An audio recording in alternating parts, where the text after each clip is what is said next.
I'm going to get started again.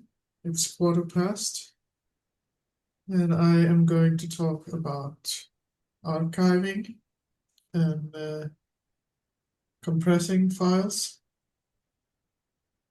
And I will first look at compressing and decompressing files and then on archiving them. And it's a focus on gzip and tar. So it's probably a bit different than what you're used to if you're using Windows, because there you would usually use zip, which sort of does both, and you can do that on Linux. But it's more common to use gzip. And there's also something called bzip too. But gzip is the one that is used most commonly, and it's meant as a replacement for compress. Compress was also a compressing program that just compress the files and is not using any patented algorithms. And it's standard on all GNU software. So that is what is recommended. Common options are -D, that is used if you want to decompress the file instead of compress them. The shortcut is gzip, unzip, and I'm usually using that if I use it. -R is recursively decompress directories and contents. -K, keep the original files. That is, otherwise the default is that it only has the compressed version afterwards. It's not keeping the original ones. And -V gives verbose output. It shows compression ratios and things like that. So please code along, and let's go to the directory arch.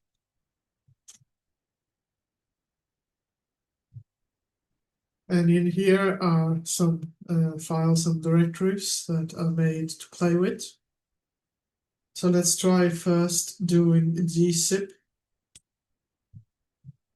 on a file. And if I had thought I would do ls-a first, so I will just do gzip a file to show you that it's now there again and that it was gone here. And I guess I should also show you how big it was before and after. 229 was unzipped and 180 was zipped. So you could see it got compressed and it got removed when it was gzipped, and it came back when it was unzipped, as expected. And this is what we did with gzip or gzip -D. Either works the same. So what if you want to keep it? Maybe you just want to compress a version and send to someone and you want to keep it also. Well, then you use gzip -K. And then, as you can see, it's still there. So you can also compress all files in a directory. And let's go into directory 2. And it has, sorry, I was not thinking. I wanted to go into directory 2, and I'm there now. I have a subdirectory dir4, and I have 3 files. So now I will put it up again, and you can see what was there. So now I'm going to gzip recursively dir2. And having done that, let's see what happened. The directory is still there. I'm going into it. And everything in it is now zipped. And the same goes for everything under year 4. It is, however, not archived. It is compressed. Every file is now compressed. And if you wanted to unzip that, then let's just do g unzip -r for recursive, and then in year 2. It's now unzipped again. But yes, it's important to remember it does not archive them into one file. It just compresses them. And that is often the case for programs on Linux. They will do one thing, and you need to combine several in order to do several things. I mean, everything is made to work well for one case, but not both things. So we will soon get to tar. I'll just briefly mention bzip or bzip2 as the one that is usually installed is. It offers strong lossless data compression based on the Burrows-Wheeler transform, and it's also available as a library. It compresses better than gzip, but it's slower. And I'm not going to do anything further with that than say that it's very commonly used for huge files. I remember using it when I studied astronomy because we often had huge image files. So we would use bzip too. And it is working very much the same way as gzip.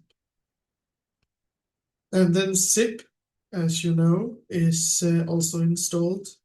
It's a simple compression and file packaging utility.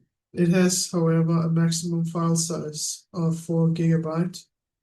And if you have files bigger than this, they will often be corrupted when you zip them, if it will even do that. So it's not recommended for that, and it also does not do as good zipping usually or compressing as gzip. There are some examples, but we don't have time to do this here, so I have set it as optional. And if you want to, you can go through it.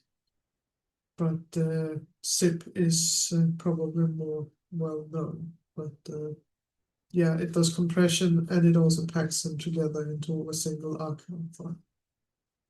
So let's instead go look at tar, which is what is generally used at Linux system for archiving.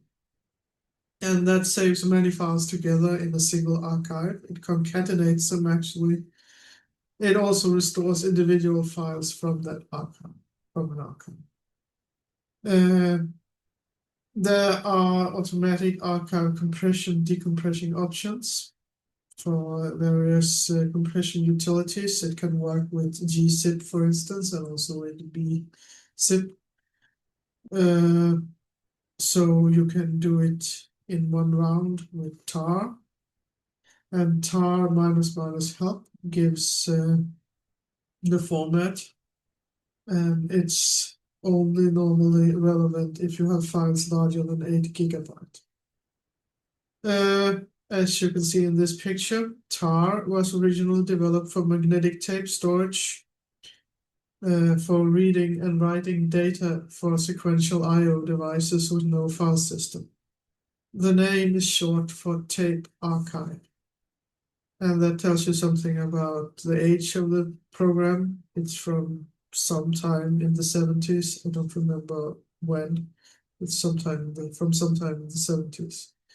But it's still used. And you have probably heard something called a tarball. That is what people often call archive files in the tar format. And tarballs are very often compressed as well. And this is probably one of the most common ways that you will get software on Linux as a compressed tarball. So the syntax, that is tar, and some options, name of your tar archive, and then the files or directories you want to add to the archive. The basic options are -C, that is to create a new archive. -A is auto compress, and it will then use the file extension and the compression. It will use the extension to figure out what type of compression it should do. If it ends with gz, it's using gzip. With xz, it's using xz, z for z standard, etc. You can do -R for append files to the end of archive, and -X will extract the files. -F is specifying the archive's name, and -T list of files and folders in an archive, and -V is the verbose, show a list of them. So let's code along. Go to exercises arch directory, and let's try generate a table. And I guess let's go up one level and then create tar minus create C. Let's do it verbose. Let's name it.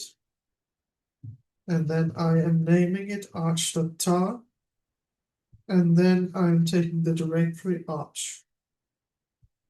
And doing so is fast. And you can see here which files it put into it. And if you want to extract them again, you would simply do tar minus x extract. And here I'm usually going with verbose. I want to see what's going on. And then the file name arch tar. It will overwrite. So if there's already a directory arch, it just overwrites it, and it's not asking.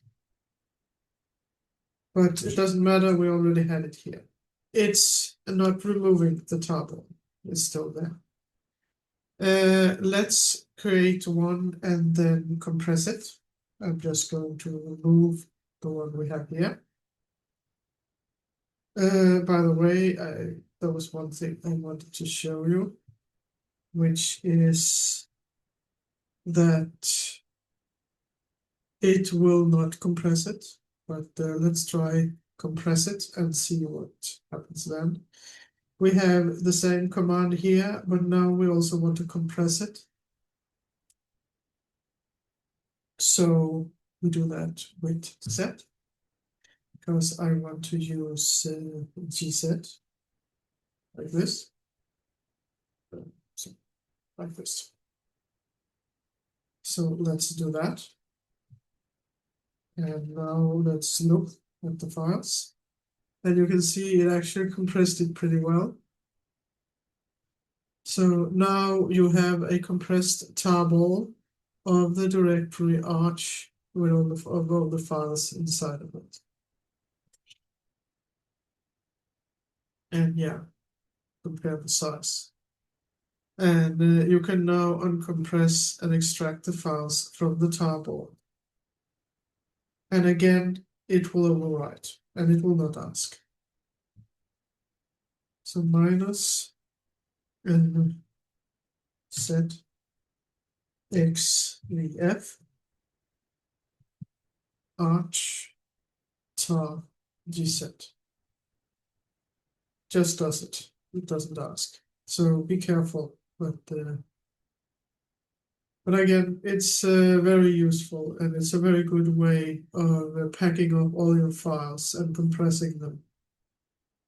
It is quite efficient. So that was tar and gzip.